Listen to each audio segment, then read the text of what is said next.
So the reason for this forum is because, like everybody, we had seen just a massive increase in proposals for data centers, and we're wondering what was going on with that. So we started looking into it, and we are not here because we have any specific answers for it, but because we really need to start a community conversation.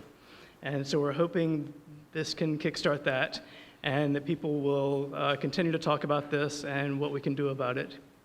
And so because of that, we are planning on having questions and roundtable discussions at the end of each of these.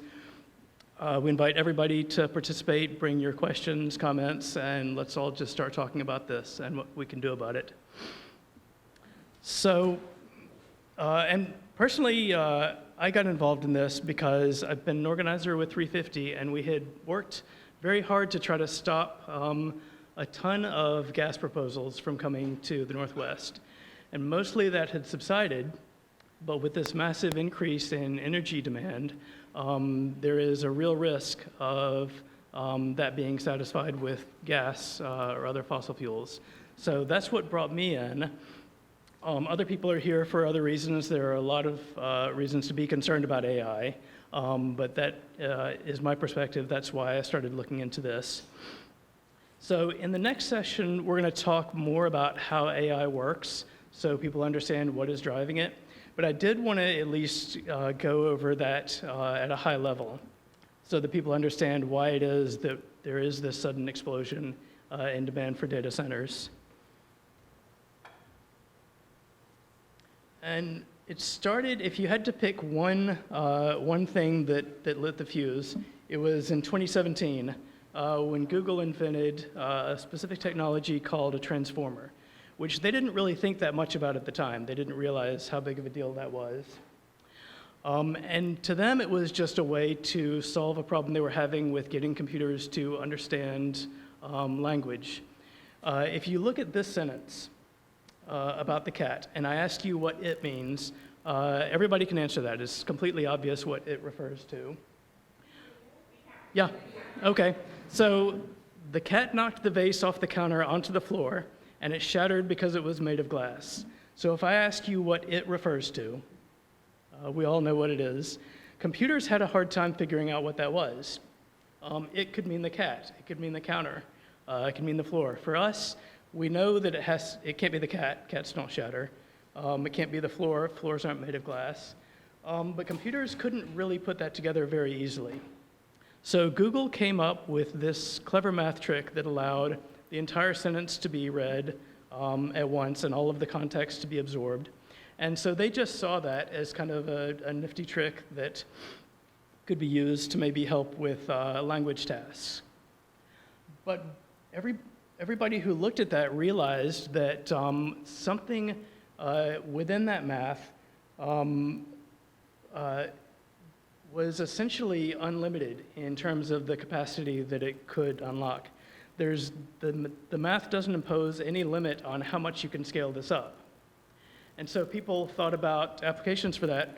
One thing you could do, instead of having it look at a sentence, it could look at, say, somebody's entire medical history and put together symptoms from different doctor visits. And so they recognized this actually could be a pretty powerful technology if it was scaled up large enough. And the underlying equation is if you have more data and more energy, you have more capability. So one of the first companies that started trying to see what they could do with this is OpenAI. And so they created ChatGPT-1. And so the fundamental equation is data plus energy. So the amount of data was 7,000 books. The amount of energy was 10 kilowatt hours, which is a pretty small amount. That's a couple of loads of laundry. And what they found is it did work. It could answer simple questions. If you gave it that cat example, it would be able to tell you what it referred to. But it couldn't hold a conversation. So they said, okay, that's great. We've shown that it works. But if we scale it up, is it going to increase capability like the math suggests? So they built ChatGPT-2. Instead of 7,000 books, they used 100,000. They increased the energy amount by 5 times.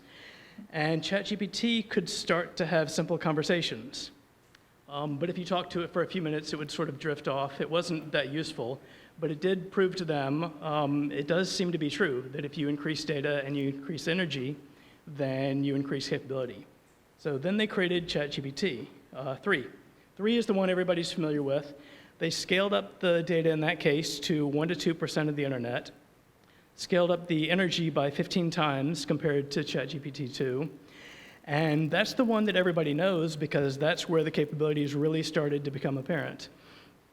It could hold conversations, it didn't lose the thread, and that kind of fascinated people. Nobody had been able to talk to computers before, so that got a lot of attention. That also got a lot of investment.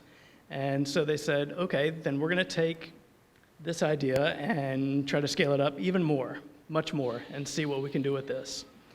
So ChatGPT 4, instead of 1 to 2% of the internet, they gave it basically the entire thing. And they increased the energy by 60 times compared to ChatGPT 3. And so beyond just being able to hold conversations, it was able to pass the bar exam. It was able to pass medical licensing exams. It was able to solve geometry problems. And these hadn't been programmed. This is something that the transformer figured out how to do because it had read so much and put all that context together that it just acquired these abilities that no programmer had actually written for it. And so this sounds impressive, but if you looked at the details, it wasn't all that competent at these things. It passed the medical licensing exams, but just barely. Geometry problems, it still got a lot of them wrong. The code was very buggy, but they said, okay, the solution to that is to scale it up more. So ChatGPT 5, 40 times more energy than ChatGPT 4. And so instead of barely passing the medical licensing exam, it ended up beating the majority of doctors who took that. Instead of just being able to do geometry, it started passing PhD-level engineering exams. And so I don't want to overstate the capabilities because it's a little bit like a savant. It's really good at certain things, but it's still missing a lot of common sense. It still makes mistakes that you wouldn't expect it to make. So essentially, if you can come up with a written test, it will probably beat most people. But there are a lot of other capabilities that it just doesn't have. And it's easy to overestimate the capabilities. But, of course, OpenAI said, well, the solution to that is more data and more energy. So they've now announced Project Stargate, which is going to be 5,000 times more energy than ChatGPT 5. And instead of $1 billion, which is what that cost, they now have $500 billion in funding.